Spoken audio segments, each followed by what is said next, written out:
আসসালামু আলাইকুম গাইস, আপনাদের মাঝে একটি বিরিয়ানি রেসিপি শেয়ার করবে। এটি খেতে খুবই সুস্বাদু এবং স্বাস্থ্যসম্মত। তাহলে চলুন দেরি না করে ভিডিওটি শুরু করি। প্রথমে আমি পরিমাণ মতো তেল এবং দারচিনি এলাচ অ্যাড করেছি। তারপরে কিছুক্ষণ অপেক্ষা করব পেঁয়াজের এই কালারটা আসার জন্য। তারপরে আমি দেখছেন নাড়াচাড়া করছি। তারপরে ধুয়ে রাখা মাংস ঢেলে দিব। 2-4 মিনিট মাংস এভাবে নাড়তে থাকবো। তারপরে পরিমাণ মতো লবণ, পরিমাণ মতো হলুদ এবং মরিচের গুঁড়া দিয়ে দিব। তারপরে পেঁয়াজ, রসুন, আদা বাটা দিয়ে দেবো। এরপর কাজু বাদাম বাটাও গরম মশলা বাটা এভাবেই অ্যাড করে দিব। এভাবে কিছুক্ষণ নাড়াচাড়া করার পর ঢাকনা দিয়ে ঢেকে দিব। প্রায় 10 থেকে 15 মিনিটের মতো ঢেকে রাখবো। এরপর দেখতেই পাচ্ছেন কত সুন্দর একটা কালার চলে এসেছে। এরপর 4 থেকে 5 মিনিট চামচ দিয়ে এভাবেই ঝোলটা শুকিয়ে নেব। এরপর পোলাওর জন্য কড়াইয়ের মধ্যে সামান্য পরিমাণ তেল এবং পেঁয়াজ কুচি, দারচিনি, এলাচ অ্যাড করেছি। তারপরে পেঁয়াজ, আদা, রসুন বাটা অ্যাড করেছি।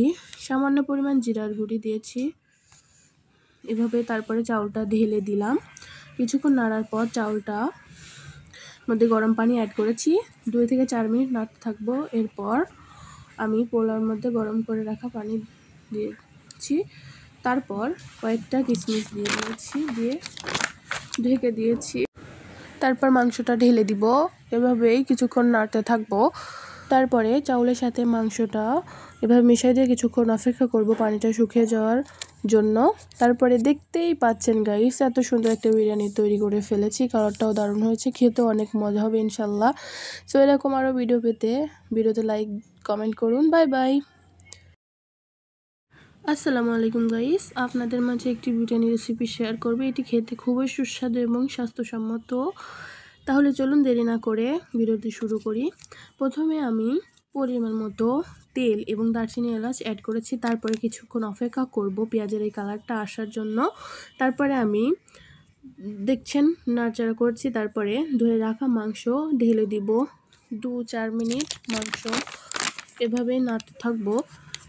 তারপরে পরিমাণ মতো লবণ, পরিমাণ মতো হলুদ এবং মরিচের গুঁড়া দিয়ে দিব। তারপরে পেঁয়াজ, রসুন, আদা বাটা দিয়ে দেবো। এরপর কাজু বাদাম বাটাও গরম মশলা বাটা এভাবেই অ্যাড করে দিব।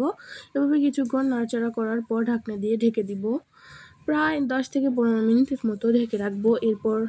এরপর দেখতেই পাচ্ছেন কত সুন্দর একটা কালার চলে এসেছে। এরপর 4 থেকে 5 মিনিট চামচ দিয়ে এভাবেই ঝোলটা শুকিয়ে নেব।